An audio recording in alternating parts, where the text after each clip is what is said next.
Astrotheology is the study of the relationship between celestial bodies and religious beliefs. This theory holds that many of the gods and goddesses worshipped in ancient religions were actually representations of the sun, moon, stars, and planets. It is a fascinating area of research that has gained popularity in recent years due to its connection to ancient mythology and astronomy. Astrotheology has a long and fascinating history dating back to the earliest civilizations. The ancient Sumerians, Babylonians, and Egyptians were among the first cultures to incorporate celestial objects into their religious beliefs. They believed that the movements of the planets and stars had a profound impact on their lives and the world around them. As a result, they created elaborate mythologies and religious practices that celebrated the movements of the heavenly bodies. For example, the Babylonian myth of Marduk and Tiamat tells the story of a great battle between the god Marduk and the monster Tiamat. Marduk is eventually able to defeat Tiamat, and from her body he creates the heavens and the earth. Some scholars interpret this myth as a metaphor for the Babylonian creation story, in which the cosmos is created from chaos. Others see it as a reflection of the movements of the planets and stars, with Marduk representing the sun and Tiamat representing the chaos of the early universe. The Egyptian myth of Osiris tells the story of the god Osiris who was murdered by his brother Seth and then resurrected by his wife Isis. Osiris then becomes the king of the dead and the ruler of the afterlife. Some scholars see this myth as a reflection of the movements of the sun, with Osiris representing the sun at its zenith and Seth representing the setting sun. The Sumerian myth of Inanna and Dumuzid tells the story of the goddess Inanna, who descends into the underworld. While she is there, she is unable to return to the world of the living, and Dumuzid takes her place in the underworld. Some scholars interpret this myth as a metaphor for the changing of the seasons, with Inanna representing the spring and Dumuzid representing the winter. The ancient Greeks also had a deep fascination with astronomy and mythology. They believed that the gods and goddesses were not only representations of natural forces, but also embodied the movements of the celestial bodies. For example, Apollo was the god of the sun, and Artemis was the goddess of the moon. These connections between the celestial bodies and the gods were a central aspect of Greek religious belief. The Greek myth of Persephone tells the story of the goddess who was kidnapped by the god Hades and taken to the underworld. While she is there, her mother Demeter mourns her loss and causes the crops to wither. Eventually, Persephone is able to return to the world of the living, and her return is celebrated as the beginning of spring. Some scholars interpret this myth as a reflection of the changing of the seasons, with Persephone representing the growth of plants and Hades representing the darkness of winter.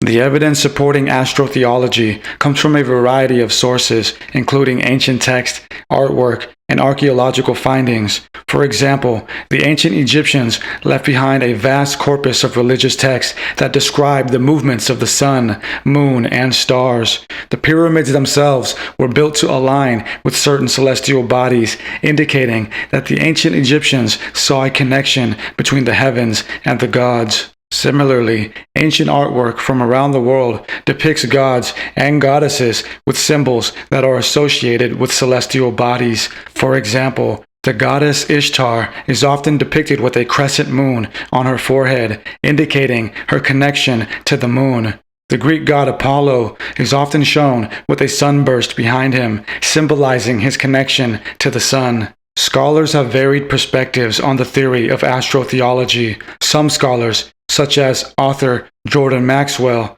rest in peace, argue that many religious beliefs have their roots in celestial events. In Maxwell's view, the connection between the heavens and the gods is a fundamental aspect of human culture. He argues that religion and mythology are intimately connected with the sky and celestial bodies. There are some scholars who believe that the story of Jesus and the 12 disciples is an astrotheological tale. According to this interpretation, the story of Jesus is not meant to be taken as a historical account, but rather as a symbolic representation of celestial events.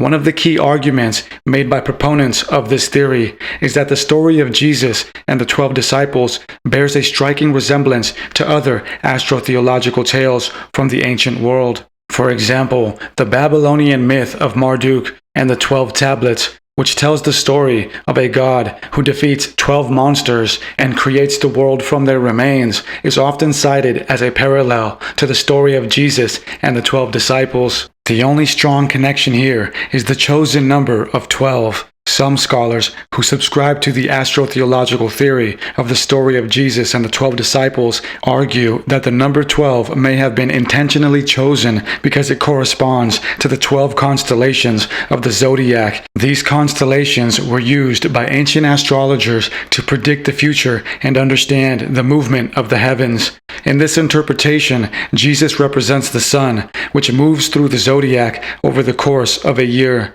while the 12 disciples represent the 12 constellations of the zodiac.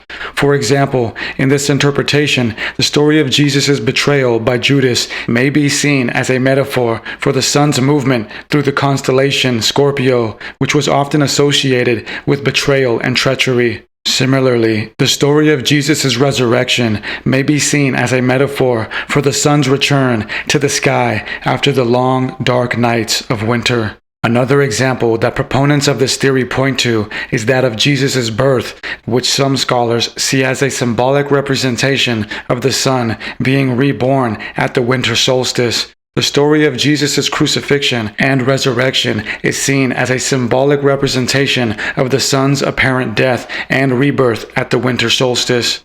The fascination with the celestial realm was a common theme among the scribes, prophets, and mythmakers of the ancient Near East. This is perhaps not surprising, given that the night sky would have been a dominant feature of the landscape in these societies, and the stars and planets would have been seen as powerful and mysterious forces. As a result, many ancient myths and legends incorporate celestial elements with gods and goddesses, often depicted as ruling over the heavens.